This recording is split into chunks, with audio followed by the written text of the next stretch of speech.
Welcome to the Republican Professor.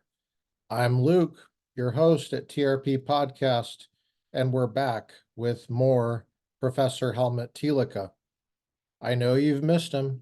It's been since February, but we're getting back into it. Uh, his Theological Ethics, Volume 2, Politics.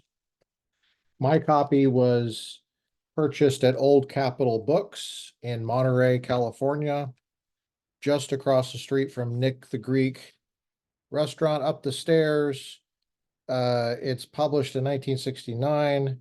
It is edited by William H. Lazareth. Thank you to Fortress Press for making this available. Please check out fortresspress.com for their entire selection. Their catalog has a number of wonderful titles that I urge you to check it out and buy something, and buy the copy of this book so you can follow along in our performative, transformative reading of Professor Thielicke's work here, Theological Ethics, Volume 2, Politics, on communism, socialism, revolution, etc., etc. We're talking, of course, about American politics and theology, theological foundations. We've talked a bit about who Helmut Thielicke was. For you to recall, he's German. He taught at the University of Hamburg, theology for a long time. He had two Ph.D.s, one in philosophy, one in theology, and he lived through the National Socialist takeover of Germany. He saw it happen. He had occasion to think deeply about the meaning of government in theological perspective, the very foundations of government. And that, of course, only continued after World War II, when we, thank God, won against the Nazis, but at great cost. And one of the costs was we had to line up with Stalin, who was, as John Lewis Gaddis points out in his book on the Cold War, a convenient partner who was just as evil, if not more evil, in some respects than the National Socialists, but who was not as imminent of a threat to us. And so we made a strategic partnership, FDR did, with Stalin. We did defeat the Nazis, the National Socialists, but Stalin took a chunk of Germany and Eastern Europe, East Germany. And East Germany split between communist and non-communist. And Helmut Thielicke was teaching in Hamburg on the west side, and had occasion to write this book while the Berlin Wall was up, while just years after the Berlin airlift. If you don't know anything about the Berlin airlift, you want to check that out at some point. And we ended in February after a few we're coming back after a few excursies, but we ended in February on page 27, and that's where we're going to continue. His concept of the ideological superstructure. And let me remind you, I don't like the word ideology. I prefer the term philosophy. That's the term that's in the Bible. We're counseled in the Bible in Colossians to beware of vain and deceitful philosophies that depend on the traditions of men rather than on Christ. It doesn't say that we should beware of philosophy per se, but beware of vain and deceitful philosophies. Well, how do you know the difference between vain and deceitful and good philosophy?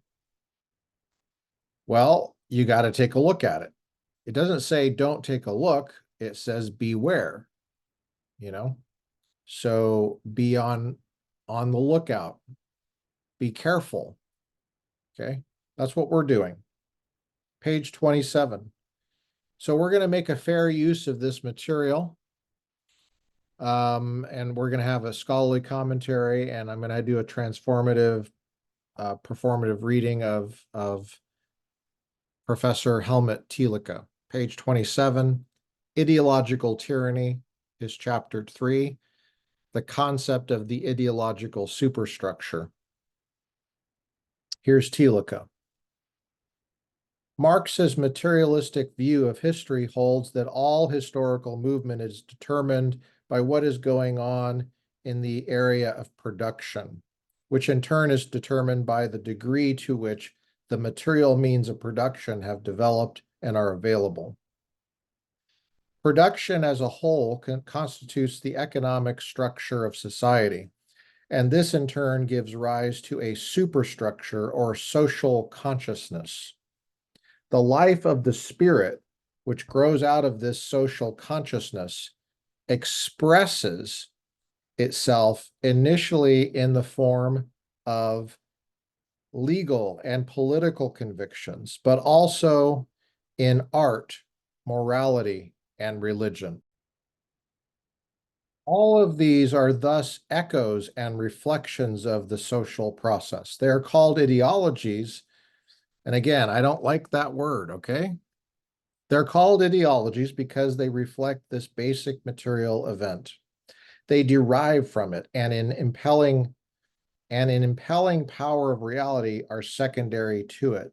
Hence, it is the material means of production which determines social consciousness and the life of the spirit.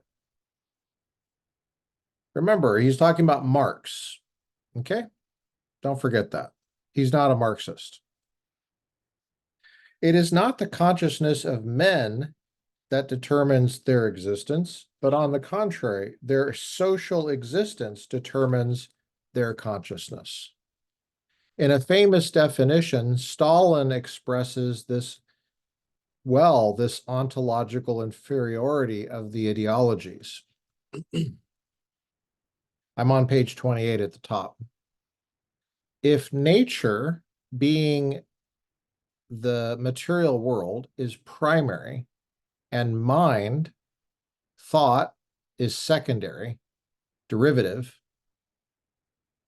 if the material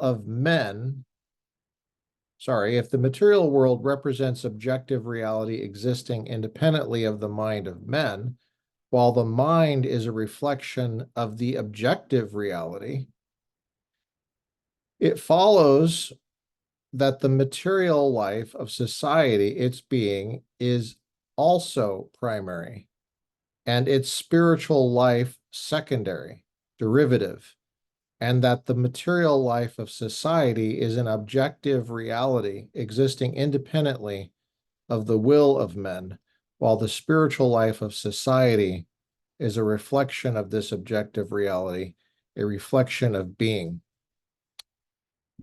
He's quoting Stalin, okay? He's going right to Joseph Stalin himself. That's footnote 9. Dialectical and Historical Materialism, New York, International, 1940. Wow. It's also printed in the History of the Communist Party of the Soviet Union, and that was published also in New York, International, 1939. In principle, see, that's part of why I like Helmut here. He's not just bloviating, you know. He didn't see a meme on Instagram and he's just, resharing the meme. He's going directly to the sources of people like Stalin to hear, in their own words, how they see reality. In principle, a similar understanding of man's spirit as being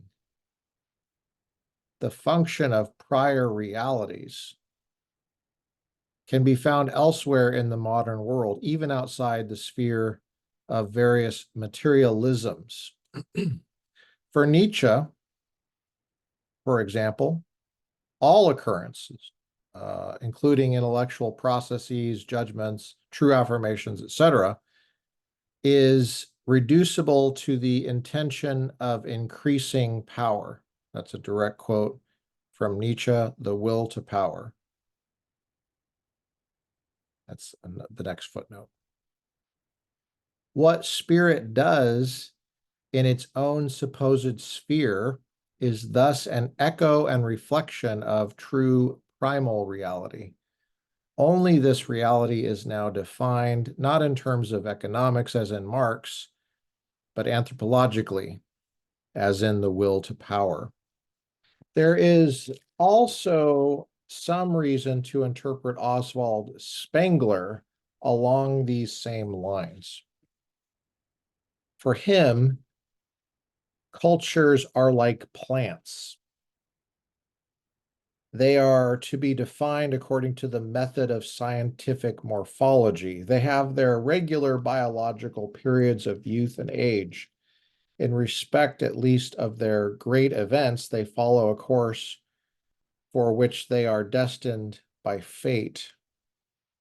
The life of the spirit follows the same rhythmical pattern as is found in the successive phases of culture. A philosophical statement, for example, so far as specific intellectual and spiritual content is concerned, will accordingly have to be judged not in terms of its conformity to some non-temporal norm of truth, but in terms of its morphological place within this cycle of successive phases. Philosophies are not, as it were, either true or false. They are only early or late. I'm going to read this part here again in case you missed it. And if you missed it, that's okay.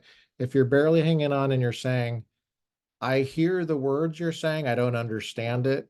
Maybe I understand like 30% of it or 50% or 70%. Hang in there. Hang in there. As my metaphysics professor, J.P. Moreland, who was a guest on this podcast in 2022, as he used to say, it's good to stretch yourself. It's good to be exposed to stuff that goes over your head to some extent, or even to a large extent, because it stretches you and it helps you move forward and progress. Okay. So I'm going to read that again. Remember, Thielicke is not a materialist. He's describing some materialisms. He's describing people who reject a standard of truth that would be appropriate to what truth is. Materialism has a hell of a time doing this because of the very nature of what truth is. Truth is not itself material. So if you're a materialist, you're going to have a hell of a time even making sense of claiming materialism is true. All right. Let me suggest an episode we did on TRP podcast with Robert Koons on fundamentals of metaphysics. Okay, I'll just leave that there. It's one of the most popular ones, at least on YouTube. I think it's number 2 on YouTube right now for this podcast. A philosophical statement, page 28 at the bottom, now 29 at the top. For example, so far as specific intellectual and spiritual content is concerned, will accordingly have to be judged not in terms of its conformity to some non-temporal norm of truth. What would that be? God? The created, the the realm of Platonic ideas or something like that, some non-physical thing. Not in terms of its conformity to some non-temporal norm of truth, but in terms of its morphological place within this cycle of successive phases. Philosophies are not, as it were, either true or false. See, there's a big problem right there. That's a big problem. And Thielicke is saying they don't believe in true and false. Well, then, why would you believe in Marxism if you believing something means you think it's true? Well, then why would you be a Marxist if you don't think it's true? Philosophies are not, as it were, either true or false. They are only early or late. This is like historicism, okay? Thought and artistic expression, too, are thus, in effect, the ideological reflection of a prior reality, namely that of the ineluctable process. He's describing here basic epistemological problems with this political orientation. And that is a theme that continues to the present day in critical studies, in the whole so-called diversity, so-called inclusion, so-called equity movement. It's a confusion of a basic epistemology and basic politics. They're conflating the two things. And it's not a pretty picture when you do that. You can't have discussions.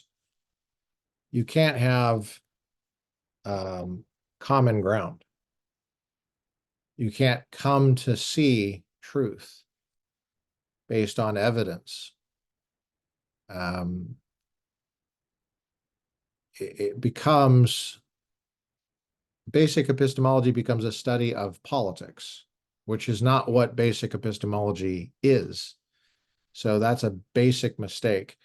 And it only increases polarization, and it increases other things too that lead to really bad things.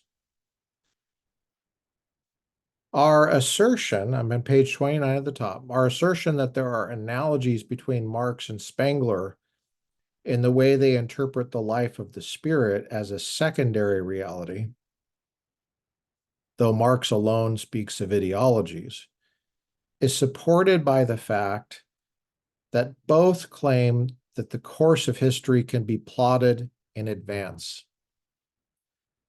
Marx refers to the way history moves with the ineluctability of natural law in the direction of revolution and the classless society. Spengler calls his major work The Decline of the West, and claims that he can show what must happen because it will happen. Such exact prognosis, however, is possible only within the framework of the necessities of natural law, where the factors and impelling forces are known. Again, he's explaining the view. He's not criticizing it. I'm giving a little bit of criticism, but he's not criticizing it yet.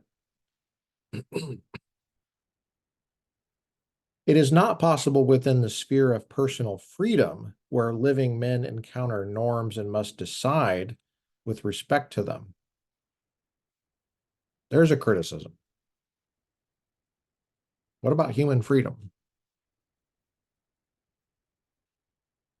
The very claim that historical events can be accurately foretold implies that history is determined not by man's free spirit, whether in decisions of thought and action or in the spontaneity of artistic creation, but by some underlying natural and materialistic foundations. The spirit can be accounted for only in terms of its being a function of calculable factors, and hence an ideology. All right. How you doing so far? Hanging in there? More recent communist doctrine tends to regard the relationship between material substructure and ideological superstructure dialectically, involving an influence which is reciprocal rather than unidirectional. Thus, Stalin's letters on linguistics, which seem to have survived the dethronement of their author, he's writing this in 1969, show that ideologies, once they are evoked, have a power of their own and exert an influence on the substructure. They develop a creative initiative of their own. Page 30. We're going to go to the rest of this chapter, which is not too far away, and then we're going to go into the first section of the next chapter. We're getting to some very heavy meat here, so hang in there. Hang in there. It would be a mistake, though, to see this in this new turn, a departure from the original principle that ideologies are dependent. It is rather a good example of the cunning of the idea. That's a quote from Hegel, Philosophy of History. You know anything about Hegel? I'm not going to get into that right now. We'll keep going. For this thesis, that the superstructure has a rising power of its own, is itself a kind of ideology developing out of and reflecting material social progress. This can be shown rather easily. The material basis of history, that which creatively sustains all other fields, is actually production. Unequal distribution of the means of production give rise to an antagonistic classes, and the war between these classes determines the face of history. If in Marxist teaching, history is the history of class warfare, then the course of events is determined by social forms, which are a manifestation of the various levels of production. It is these social forms which, by virtue of the antagonism between the two classes, contain the creative polar tension, which is the source of vitality and progress in history. But this principle has always been a problem for the theoreticians of Marxism-Leninism. Since their goal is the classist society, this eschatology of theirs confronts them from the outset with the perplexing task of having to conceive of a non-historical state of affairs. For in the final stage of society as they conceive it, there is no longer present that creative impulse which consists in the antagonism of the classes and which is taken to be the theme of history. And there's an exclamation point after that sentence in his text. So I guess I should reread that with the exclamation point. For in the final stage of society, as they conceive it, there is no longer present that creative impulse which consists in the antagonism of the classes and which is taken to be the theme of history.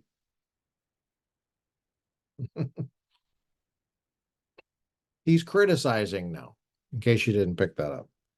At this point, communist theory has had to look for a way out. Since with the triumph of communism, in other words, in the eschatological phase of history, there will neither be revolution nor class warfare, and yet an enervating non-historical state of utter immobility must not arise. New impulses of historical movement have to be found. These new impulses, accordingly, are sought in a new form of dialectic. The creative antagonism is located elsewhere. Antagonism between the classes is supplanted by an antagonism between substructure and superstructure. This antithesis, that's a Hegelian term,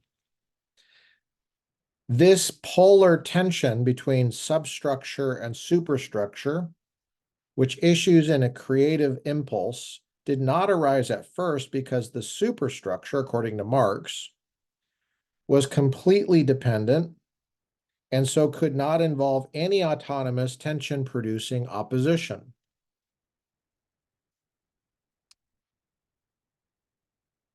If you can survive this, you are a mature person, and I congratulate you. But the more history presses on toward the eschaton of communist fulfillment, the more autonomy is conceded to the superstructure.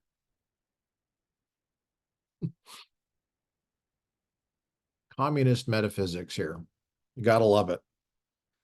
Certain of its values, such as the moral and political unity of the people, the friendship of the Soviet nations and nationalities, and even the newly rediscovered personality, and certain of its processes, such as criticism and self-criticism, begin creatively to exercise an influence of their own on social conditions and to attain the rank of a creative opposition, a corrective to imperfect conditions. Movement in history thus comes to be rooted in a basic tension, which is different from what it was before. Whereas the driving historical impulse originally was found in a basic social antagonism, whereby the revolutionary masses rose up against the ruling classes. The initiative was thus from below. In the classless Soviet society, things are quite different. Here, the initiative is from above and is directed downwards. This is true, first in the sense that when he says this is true, you have to understand he's describing how they see it. He's not saying it's true, it actually is true. He's trying to describe for you how they see the world. In other words, he's sitting at his office there at the University of Hamburg in the theology department, and he's looking east. Now, he can't see the border, but there's the border of East Germany, the Iron Curtain, where the machine guns are pointed inward toward the people of East Germany so that they can't escape. And he's trying to make sense of that. How could something like that happen? And so he's digging deeply into how they see the world. They control vast territories. You have to study how they see the world. Yeah? Yeah? Okay. Hang in there. You're moving forward. Hang in there. All right. Okay. This is true. I'm on page 31. This is true. He's saying, in their theory, this is true. First, in the sense that the initiative derives from the Soviet state or from the party which controls it as the institutional representative of the classless society. The masses of the people actively support such a revolutionary initiative from above. That's a direct quote from Georgy Alexandrov, and it's a communist thing, okay? It is true also in the sense that the initiative derives from the sphere of the superstructure where communist doctrine, even though it was originally only the reflection of social conditions, now fulfills normative functions. Whoa. In the relation to these conditions. It's like magic. There's only material, and then there's normative stuff. Cool. How cool is that? Whereas in the Christian tradition, the normative stuff is right away. God, in the beginning, God created the heavens and the earth. God created a bunch of stuff, and it was good. Oh, it was good. Really? Interesting. It was good. It wasn't just is, it was good. And God created male and female, mankind. It was very good. Whoa. You know, that's very different than how the communists see things. Very different. Of course, mankind quickly became bad in some respects without losing some deep respects of the dignity and the goodness, being the bearers of rights. They neglected responsibilities. So the rights and responsibilities, the normativity was there at the very beginning for the Christian and the Jewish ancestors, by the way, of the Christians, which the National Socialists had a kind of a big problem with. They didn't like that. Hegel doesn't seem to like it either. If you look at the Philosophy of History, that book, just look at the table of contents. First of all, get the book. Don't go online and read it online. I mean, you could go online to get the book, but I would even prefer just go to your used bookstore and walk in and look for it in the philosophy section. And if they don't have it, just tell the manager or whoever it is, how come you don't have Hegel's Philosophy of History and then they'll look it out for you. But get the table of contents and just look for the Jews in the table of contents in the Philosophy of History.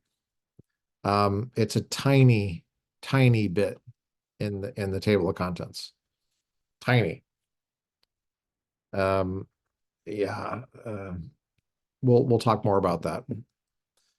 The minimization of the contribution of Sechus, as they would say. Not that I would say it that way, because I'm a Christian and the Jewish heritage is mine as well. Okay. All right. Let's continue. I'm doing pretty good with the digressions, I think. Okay. It is true that in the sense that the initiative derives from the sphere of the superstructure, where communist doctrine, even though it was originally only a reflection of social conditions, now fulfills normative functions in relation to these conditions. This is worked out, for example, in the matter of the Soviet satellites, for these cannot be subjected to the Soviet Union by way of an ideology that springs up out of the material substructure of their own society. On the contrary, an ideology which has taken shape, at least been well advanced in the Soviet Union itself, is brought in to exercise a missionary influence on the satellites. It bears down on them from above and hence alters the original direction of the history shaping impulse. Thus does ideology become a relatively independent power capable of shaping history itself. All right. Russia was the first society, can I say it, the word nation, to be subjected to communist revolution in its radical form, the Bolsheviks. The Soviet Union developed out of that satellites, and the satellites are not in space, they're here in Europe. They're all of the other nations that the Soviets influenced to be communist in whatever way. I wouldn't say that China exactly counts as a Soviet satellite during the Cold War, but if you read the history of the Chinese revolutions, the first revolution, that's typically not called the communist revolution, but it was a revolution against well, it was basically a bunch of warlords throughout China that sometimes is called Republican, but I don't think that that's a good way. It's a good word. I think it's kind of an odd use of the word. But where China, at least in name, supposedly became a republic early in the 1900s. Well, it was a bunch of warlords, and there was a lot of corruption and a lot of suffering. And the Communist Party in China became effectively another warlord. And the politics of the time were to have this Communist Party become more effective at basic governance than these other warlords and more popular, and defeat the warlords in battle. And of course, World War II intervened, and but the point I was going to make was that if you read about, like, for example, Zhou Enlai and Deng Xiaoping, Mao Zedong, well, let's just take Deng Xiaoping, okay?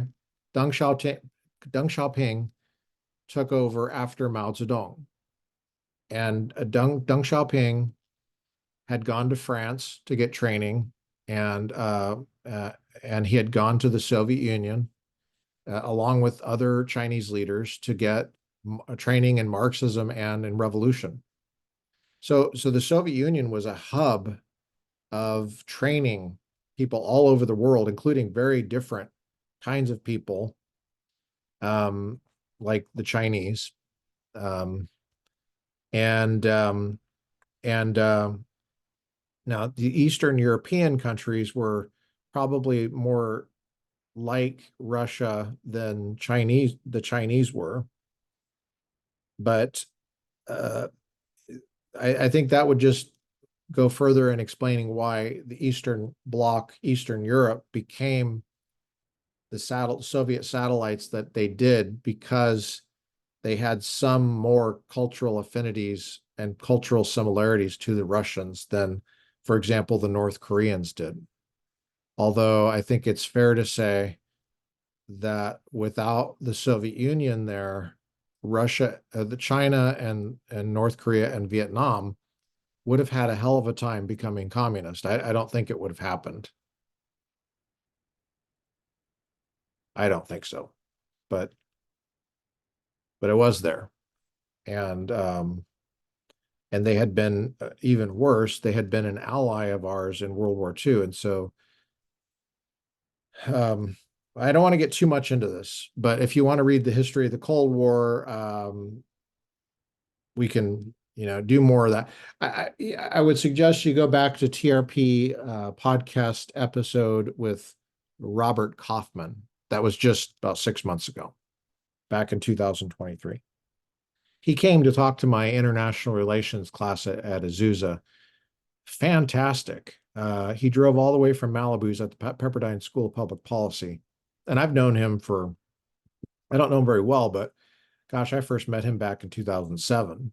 And he remembered me. At least he claimed he remembered me. We used to talk to each other every time I'd see him at Starbucks in Malibu there by Ralph's. The one kind of by the post office over there, there's like a frozen yoga place. And there's Coogie's used to be over there. It's called something else now. And he would be there talking to anybody who would want to talk to him. And I'd go see him in his office up there. I taught at Pepperdine for over 10 years, Seaver College. He's up at School of Public Policy up the hill. And we talk a little bit about the Cold War in that episode. He knows a lot about the Cold War. Pay attention to what he says about the Cold War, the sourcing. We spent a lot of time on the Cold War in my international relations class.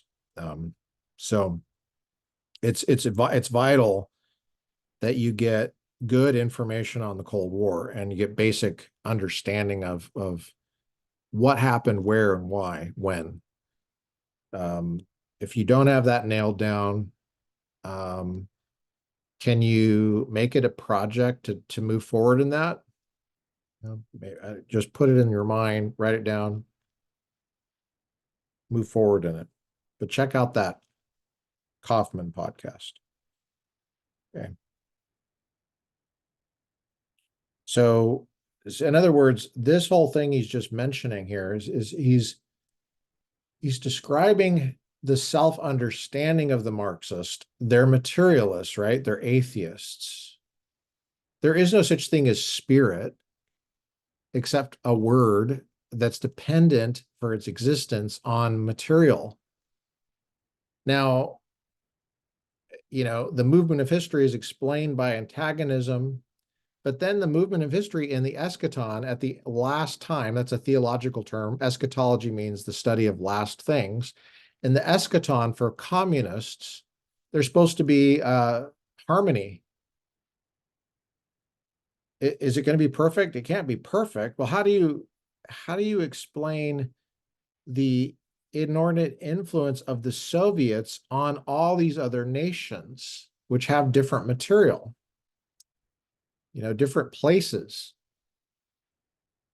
And so they're creating a theory that there develops and evolves a superstructure which has missionary influence on all the satellites and has a top-down causation on their eschatology, their last things. And that's the word he uses, missionary influence. So they're like, okay, so the tanks, the Soviet tanks driving through Eastern Europe are missionaries in the communist way of thinking. Let's read that part again. On the contrary, an ideology which has taken shape. Remember, an ideology is not commonsensically. We don't think of an ideology as material. So what are we talking about? Well, it's like a quasi-reality that depends on the material, but then it takes on a form of its own in evolution, and it has top-down causation. So an ideology which has taken shape, at least been well advanced in the Soviet Union itself, is brought in to exercise a missionary influence on the satellites. The satellites are like Czechoslovakia, Hungary, Bulgaria, Poland, and so on. It bears down on them from above, and hence alters the original direction of the history-shaping impulse. Thus does ideology become a relatively independent power, capable of shaping history itself. This is how they're excusing controlling Eastern Europe. These two initiatives from above are obviously interrelated, for the Soviet state also occupies the infallible teaching office. Indeed, it is, as it were, the institutionalization of doctrine. For this reason, the two initiatives from above are ultimately one and the same. The initiator is the Soviet state, which is charged to watch over ideology. That language of the infallible teaching office, that's beautifully put here by Helmut Thielicke, because that would be the theological language from certain parts of Christianity, like from the Catholics, for example. And that's a wonderful turn of phrase to turn it back on the communists. That's how they see themselves, even though they would never use those terms. These newer tendencies and the understanding of the superstructure deserve notice because they give evidence of a significant change in the nature of ideologies themselves. I'm on page 32. Marxism-Leninism does not regard only the intellectual and spiritual spheres in general as ideologies and dependent reflections. Implicitly and almost involuntarily, if not expressly, it regards also its own doctrine as ideology of this kind. For whether it will regard the relation between a substructure and superstructure as exclusively one of dependence or as one of reciprocity of depends on the stage of social order in which the question arises. When it is taught that the ideologies have a power of their own by which they exert an influence in return, this is not to be understood as evidence of advanced insight. The teaching is only the reflection of an advance in the development of society. Hence, Marxism-Leninism is itself subject to the relativity of all ideology. It cannot live in its own right, but only as the reflection of some other life, which is regarded as of prior reality. Communism does not merely have a doctrine of ideologies. It itself is an ideology, and paradoxically, it is nothing but a reflection, even though that reflection seems to be full of vitality, even though it seems to have a mind and voice of its own and to be capable of taking the initiative from above. For this notion about the ultimate autonomy of ideology is something communist doctrine has to devise as it moves toward the last stage of society. It is compelled to come up with some new antithesis to replace the antagonism of the classes now disappearing. It is this aspect of compulsion or necessity which certifies that communist doctrine itself is nothing but a reflection of the elemental historical processes on its own terms. Once entered, the vicious circle within which the doctrine of substructure and superstructure is embedded affords no avenue of escape. This is a criticism of communist doctrine here. The relativity of all intellectual, moral, and musical processes and values persists, and the ancient rule of all relativism is again demonstrated, namely that whoever stirs up the whirlpool of relativity by building a doctrine concerning it will himself be drawn into its vortex. The relativizing of man's spirit is avenged by the relativizing of the one who does it. Now that's interesting, but let's push a little bit further. Chapter 4. Pragmatism and idolatry of the ideologies. Page 33. The pragmatic background of ideologies. The synthesis between objectivity and party loyalty. Marxism-Leninism seeks to overcome the objection that it relativizes itself. Okay, so a lot of this is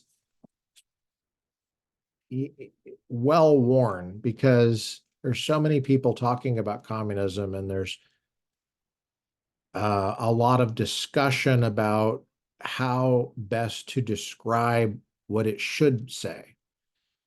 And so he's in that whole thing. Okay. Marxism-Leninism seeks to overcome the objection that it relativizes itself and is basically only one ideology among others by an argument which one can only describe as an Indian rope trick in the area of thought. If we are not mistaken, the place where this trick is performed is right at the very heart of the system. Authentic debate with Marxist-Leninist theory depends wholly on a correct fixing of this point. To maintain its claim to absolute validity and, as it were, to protect itself against itself, it has to synthesize the following antinomy.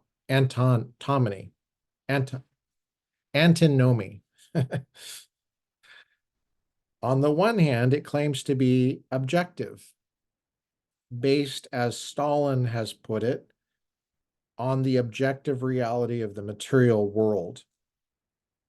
For the opposite of objective is subjective. If communism cannot claim objectivity for its statements, then its doctrine degenerates into a subjective expression, a mere confession, even an arbitrary set of ideas, which is not at all binding. It is reduced to the lowly status of an ideology. It goes without saying that communism cannot voluntarily accept, much less intend, such a result. It must claim to be objective. On the other hand, however, it passionately repudiates objectivity. Or better, the objectivist stance, which it regards as an expression of the capitalist mentality. For its job is not to understand the world, but to change it. I'm going to say that again. For its job is not to understand the world, but to change it. That right there is a basic conflation between it's a fundamental flaw, conflating epistemology with politics. They're two different things. Epistemology describes knowledge and explains whether we have it, and if so, how exactly does that work? What is it? How do we get more of it? What are the limits and sources of knowledge? And if you don't link that to some extent with common sense in some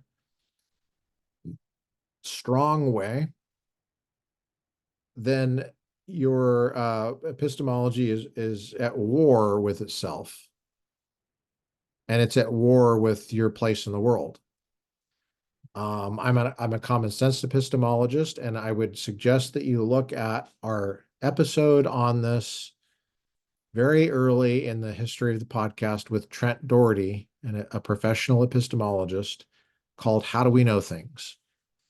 And I can't get into it right now, but I can just point to you that a basic understanding of epistemology, and I would also say metaphysics, and having correct understanding of that, how to approach that, is fundamental to not being screwed up politically, and which is why we have it on the podcast. Because otherwise I mean, I studied epistemology. I had very good teachers, Dr. Doug Guyvett, who was on the podcast. I had Dr. Doug Grotice, who was also on the podcast, Stan Obitz, who is he still alive? I don't know. Retired from Westmont College, taught at Denver Seminary. Dr. Gordon Lewis, taught at Denver Seminary. Dr. Gary DeWeese, had him for epistemology. And I mean, I had very good training by people that got it, got the right answers and the right approach.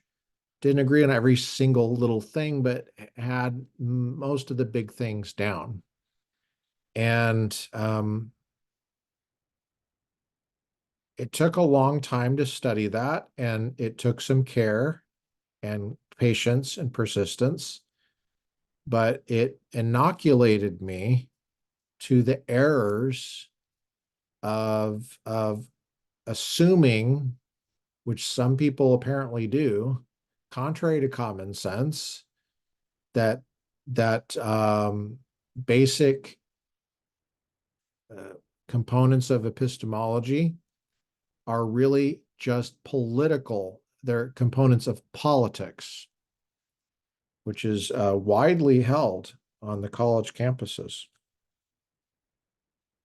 among leftists. Okay. All right.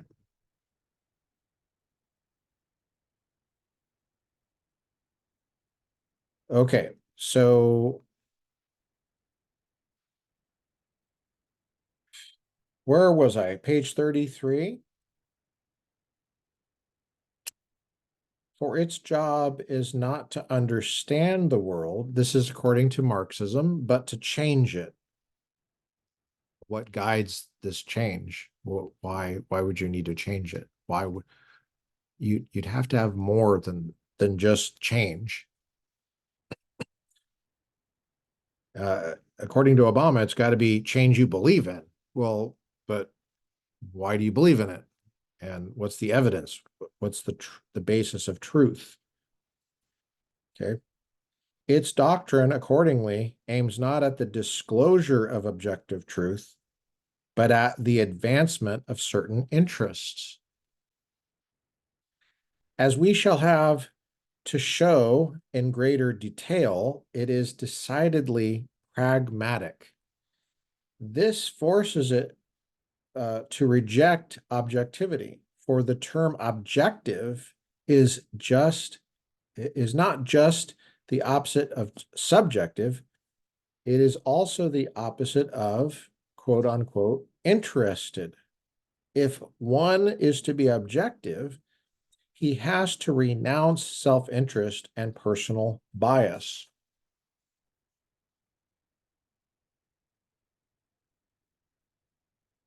He must be disinterested and neutral, rising above both himself and the subject-object relation. This is something, however, which communist doctrine cannot permit, for objectivity in the sense of neutrality would rob it of its active character, its class interest, and its will to achieve. Thus, A.A. Janov regards objectivity as, quote, toothless vegetarianism, unquote, and criticizes Georgy Alexandrov for having been, quote, insufficiently partisan in his history of Western European philosophy, unquote. And that's a quote from, yeah, okay. Objective in this sense means disinterested and hence non-political. I think there's a little bit of confusion there. I mean, I'm not going to get into it right now because we have enough to do today, and I want to just get through this section. I might mention something a little bit later. I think you can pursue truth without renouncing your bias. In fact, I'm wondering if it's possible to not do that, because we all come from a position of preference and and our situation, how we see the world, that doesn't mean that we can't pursue truth. That would be a reductio ad absurdum, I would say. But I think what he means is, in a certain respect, you have to respect the process and take seriously the fact that you are limited and that you might be wrong. And I think that's what he's talking about there. This then is the antinomy which communist doctrine must overcome. On the one hand, objectivity is demanded. One must discover the objective reality of history and claim absolute validity for the axioms of its exact science. On the other hand, objectivity is to be negated. One must be committed to the party. In other words, one must be objective in the sense of not being subjective, but he must not be objective in the sense of being neutral. The intellectual trick whereby this antinomy is synthesized is as follows. Political science is not a neutral or uncommitted discipline. It is admittedly and intentionally partisan. Its partisanship robs it of its objectivity, however, only when it is directed toward a particular party. That is to say, toward one party among other competing parties. So long as this is the case, there can be no such thing as a single, integrated, universally valid political science. There can only be rival claims, claims which are forever incompatible. Since universal validity, however, is integral to the concept of objectivity, such objectivity cannot be had in principle so long as there are different classes and hence different parties in society. For example, the bourgeois, middle class, the proletariat, the petty bourgeoisie. I'm on page 34, and we just have a little bit more and we'll be done. The objectivity, which alone can assure universal validity, is sociologically possible only when there is a single class whose interests are identical with those of the progressive development of the race. And that's a direct quote. The race language is a direct quote from J.M. Bochensky, Soviet-Russian Dialectical Materialism, published in Holland, 1963. I think he means the human race, I think. Since the society, which is identical with the triumphant proletariat, the goal of history, to put it in Hegelian terms, thinks itself when the triumphant proletariat thinks. Only then is that objectivity attained, which is universally valid, yet partisan, objective, yet interested. For now, there's no conflict of interests, as in the interim stages of history. It is the interest of history's own purpose to realize itself. This purpose of history, notice there's no language of God anywhere in here. God is not involved in history. The history itself is doing all this. That's also a basic mistake. But we don't get into his philosophy of history more. I mean, otherwise we wouldn't get through the chapter. So I'm trying to get through this so you can hear the language. You got to be able to hear the language. Okay. This purpose of history, which is almost mythically personified, is thus interested, yet without losing its universal validity. Magic, how that happens. A word on the personification of history. You hear people do this all the time when they say history teaches. That's a personification of history. That's the wrong idea of history. History doesn't teach anything. It's not a person. People teach. History is a discipline by which the people study the past. You could also say that history is what happened in the past. It is the object of the study. And it's the activity of studying that object. I would say that's the correct understanding of history. And I would say that's the Christian understanding of history, which I think is the same thing as the correct understanding of history. But I don't like these personifications of science either. Science teaches, Science isn't a person. Scientists are persons when they're doing science. That's if they're doing science. Okay.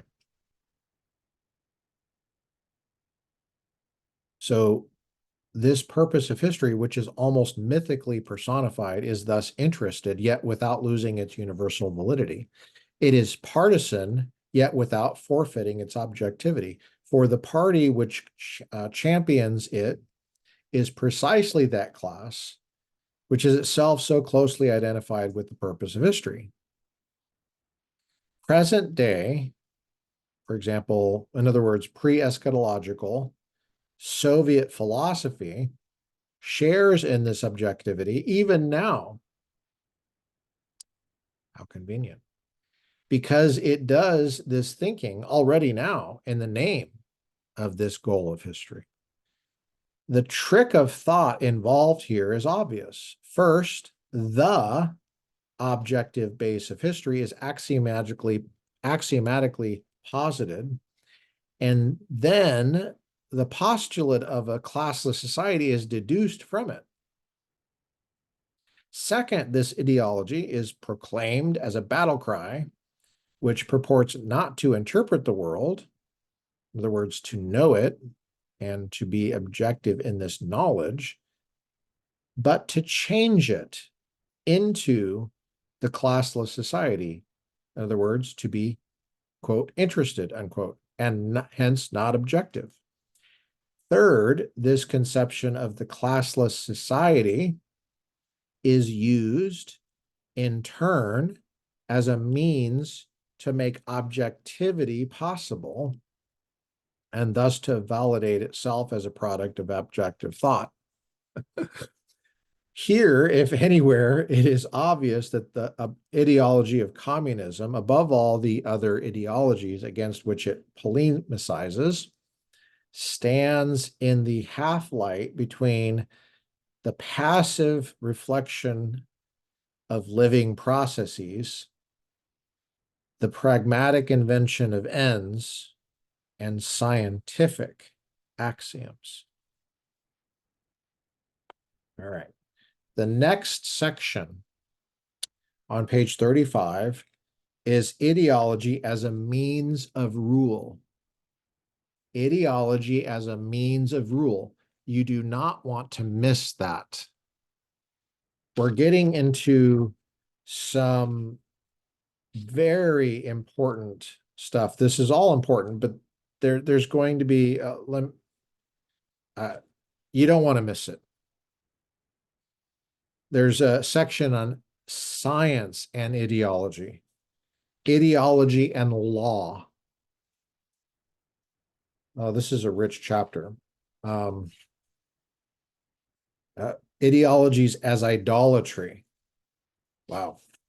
And these are theological terms if you're not used to it. And then we're getting into, he's got some comments about Revelation 13 as a model of ideological tyranny. That's where we get a little bit into the biblical text eschatologically. We find our ground in the swirly, twirly gumdrops before we get to the Lincoln Tunnel. If you haven't seen Elf, then you have no idea what I'm commenting on.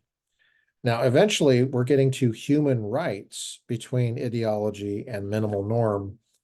And, it's so important. We obviously can't go all the way through, But you know, he's such a wonderful writer, and I want to encourage you to get a copy of this. Have it on your bookshelf. Helmut Thielicke, Theological Ethics, Volume 2, Politics, Communism, Revolution, Nuclear Weapons, War, Conscientious Objection, Welfare, Power, Law and Morality, Disobedience. Published, my copy is published in 1969, hardcover by Fortress Press. We want to thank Fortress Press for making this available. Go to fortresspress.com to see the full selection. Buy some of their books.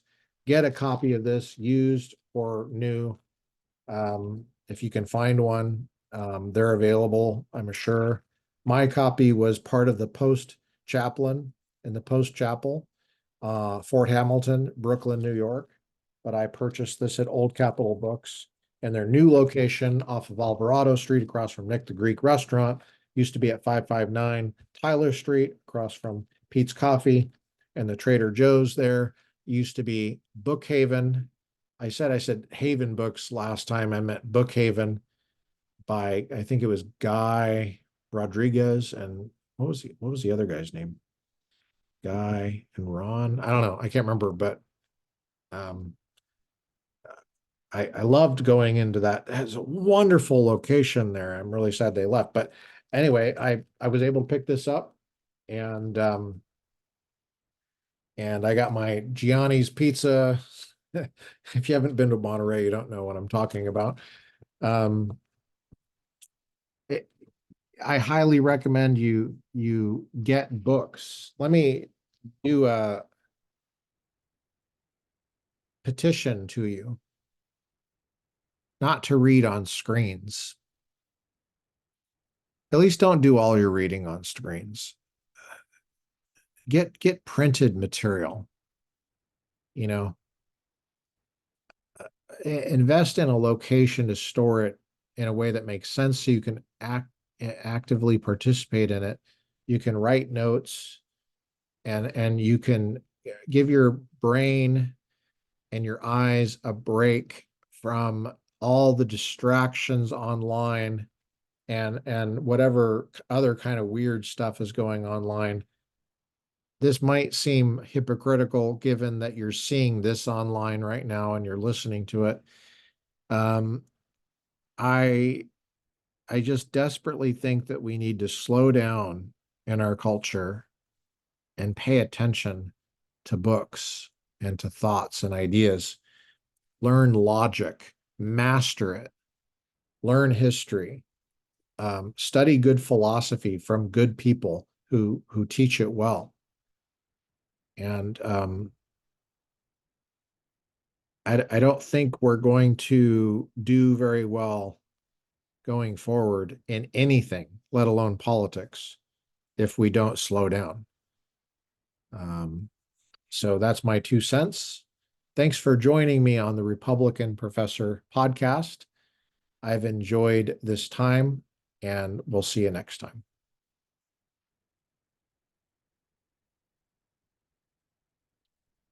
Oh, I was supposed to say, if you have a thought, please put it in the comments or send an email to therepublicanprofessor@substack.com.